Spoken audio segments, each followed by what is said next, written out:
Okay, I'm just gonna. I think I'm running live, but I'm not even sure. But either ways, I'm just gonna quickly show how I go about editing this photo.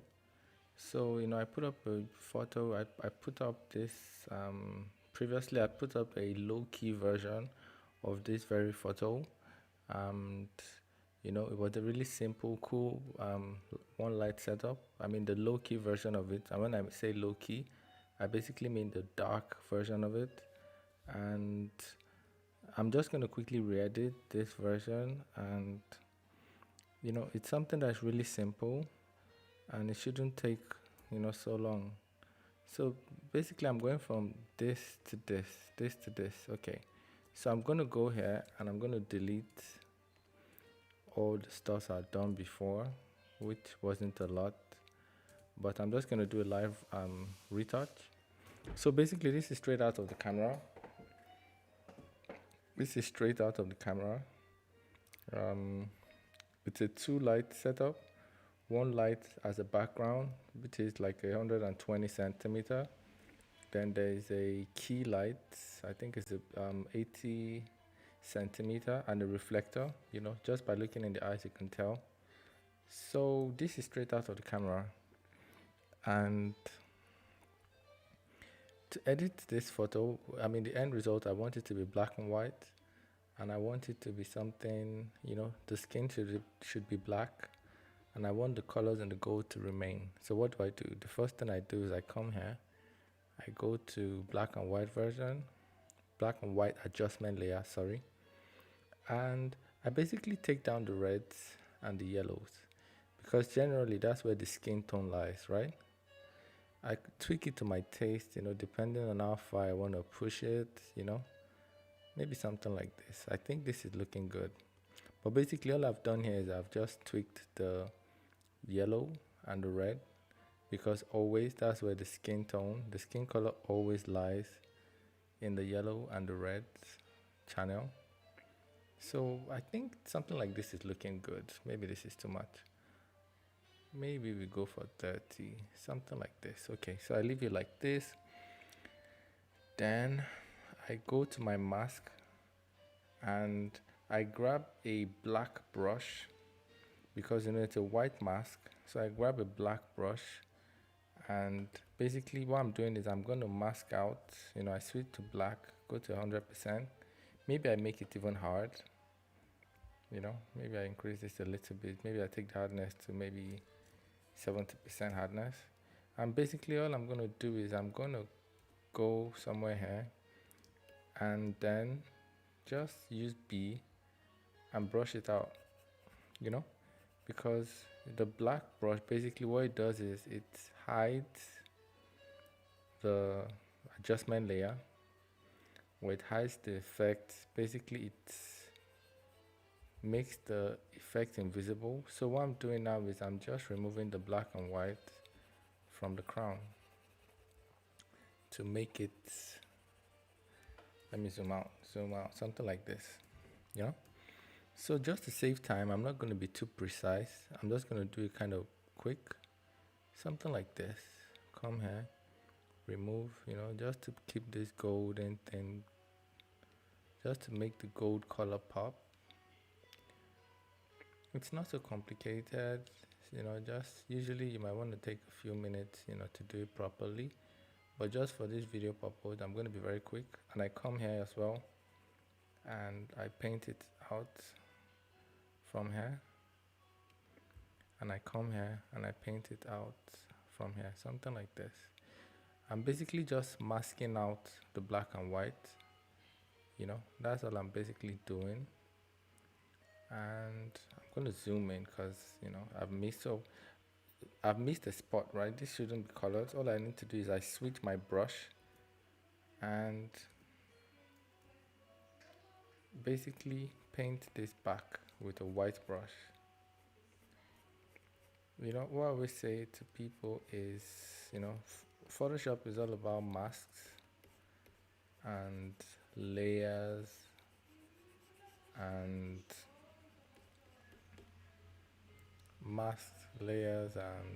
adjustment layers, basically. Once you understand how these things work, everything becomes simple. So yeah, something like this. I zoom out again. Maybe I also clean it up. Then I come here. I mean, I don't want to spend too much time. Okay, in fact. So now I'm just using this mask, um, this show mask. So this shows me when I, backslash, when I click on the backslash, it shows me what my mask is doing.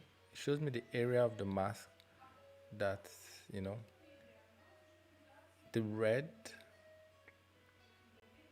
the red part of the mask right now means it's unmasked. So the red part means it's not being affected by whatever adjustment layer, whatever settings or whatever adjustment is going on there. So this red just basically helps me see what I'm doing. I'm not going to put in too much time here just because I don't want to waste time. But you see, something like this. Let's see. Okay. So I come here, grab my white black brush, something like this. The more precise it can be, the better. But for time's sake, I would like to, edit this really quickly just to show how quick this can be. I think we'll leave this like this for now. Something like this, all right? So I zoom out. What else do I need to do? Okay. I think what I also want to do is I want to make the eyes pop. So I go to whiten eyes with, this action from my adjustment pack. If you don't have this action, then you could go download it for free.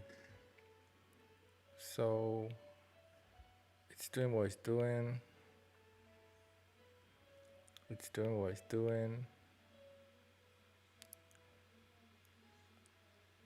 Okay. All right. Perfect. So I just want to make the eyes pop. So I zoom in. I've kind of customized my keyboard. So I work very efficiently. I work very quick on my Photoshop because most of my keys are customized. I always have one hand on my laptop keyboard while I use one hand on my tablet. So my keyboard is, my shortcuts are like customized. So I really like, for example, P, P for me because I'm left-handed. That's my zoom. So because this one, the mask is black, which means every of the effect is hidden right now. So I just want to reveal the white in the eyes. So I grab my white brush over here, and maybe I think 100% would be too much for this one. So I go to 5% flow, and I just basically brush it in. I basically just brush it in. You see, before and after. I basically just brush it in. Something like this. Something like this. In fact, maybe this is something I should have even done before converting it to black and white. When I think about it, I think this is something I should have done before converting it to black and white, but it doesn't matter so much. The point is, I just brighten the eyes, zoom out. Okay, so this before, after, before, after. Nothing too crazy, but I think it makes a difference. Maybe even brighten here as well. And what I can also do is I can also just get a dodge and just brighten the eyes a little bit more as well. With my white brush on 5%, my white brush on 5% flow. I'm more of a flow guy, Some people prefer to use opacity, reduce opacity, but I like to use flow. Also, some people love to use flow. So yes, I'm more of a flow kind of guy. So yes, flow works for me. Before, after, before, after. Yes, I think that's good. Okay, so what else?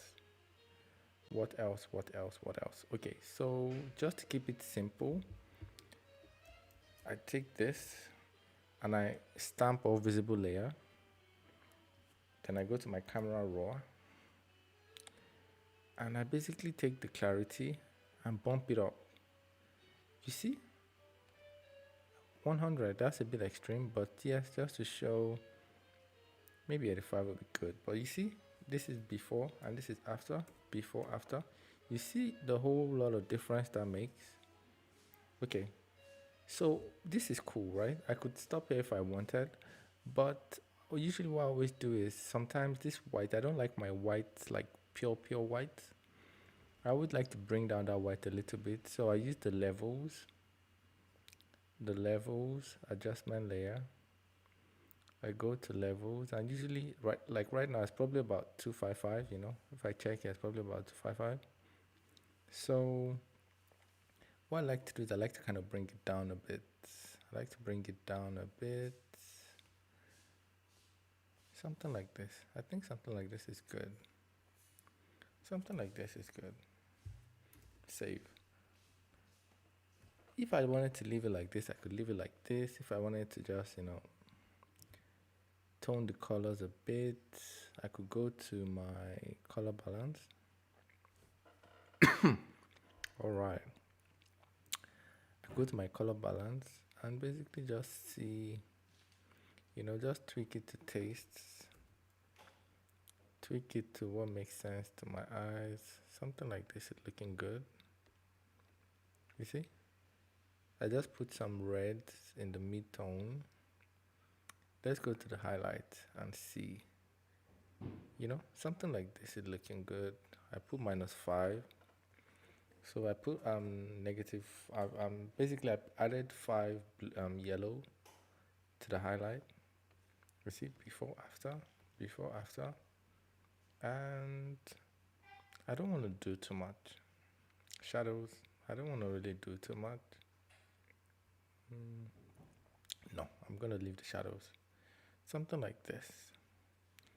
And I think that's about that. Nothing too complicated, right?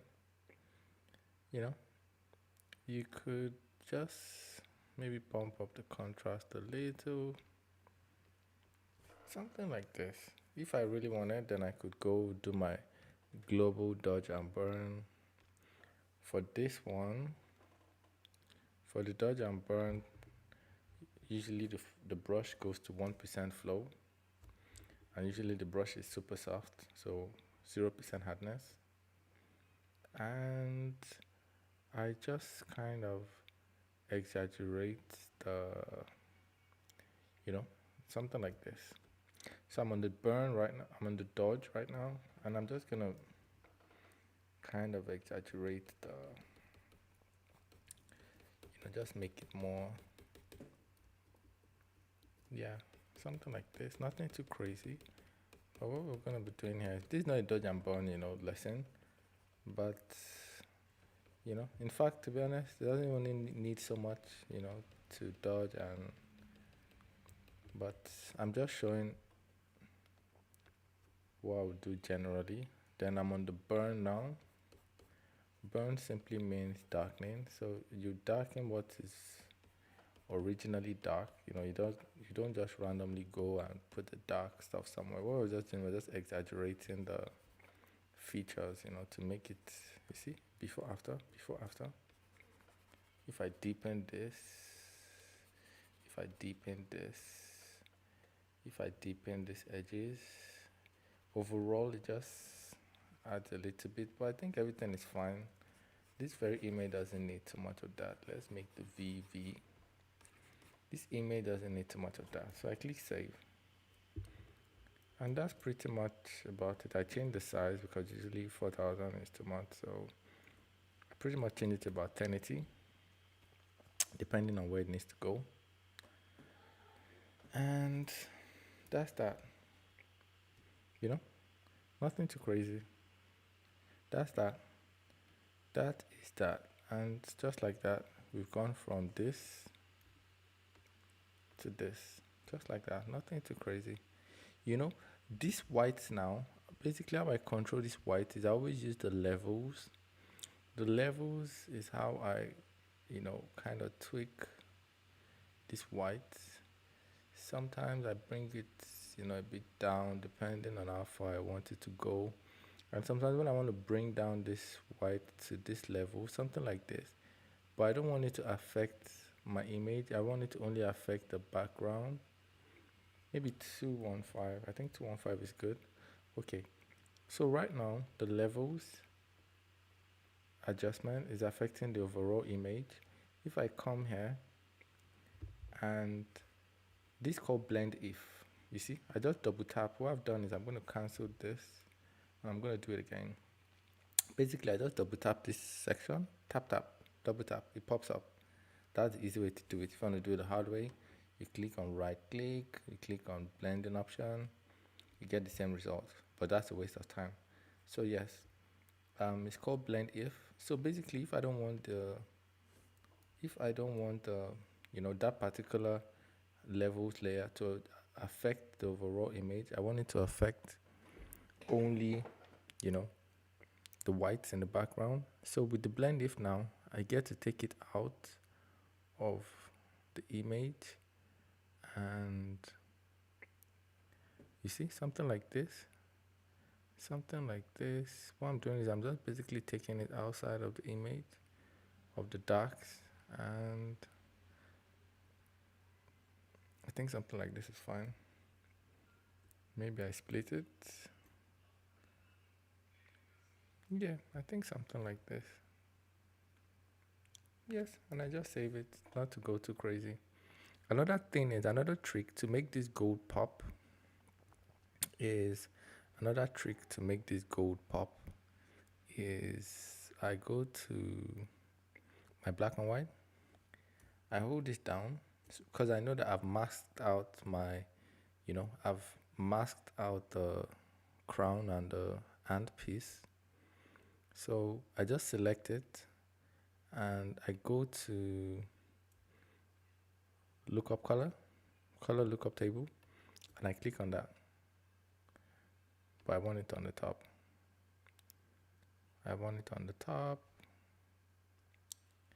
You see? Let me delete this and do it again. Basically, what I'm trying to say is, I'm going to close this. Because I've masked this out before, and I don't want to mask it out again.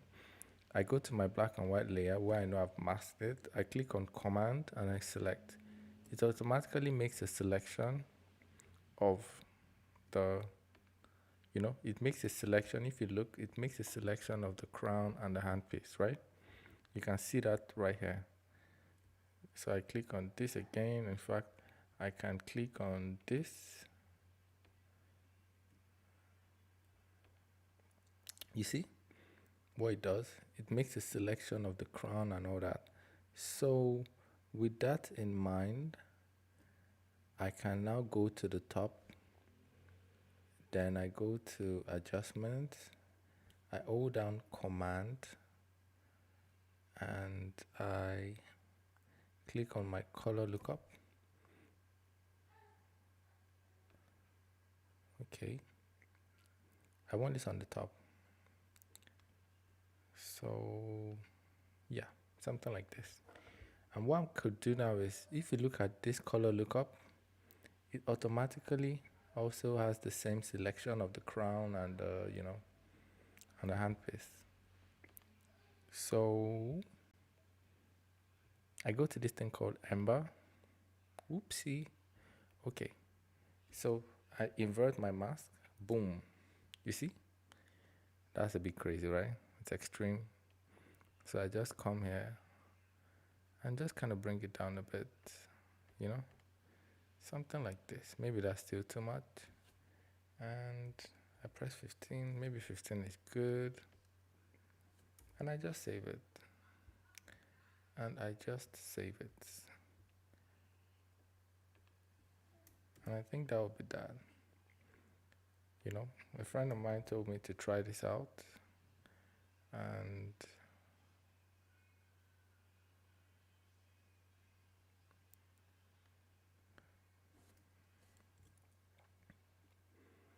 okay, something like this. Let me leave this. Okay, so I just save it, and that's that.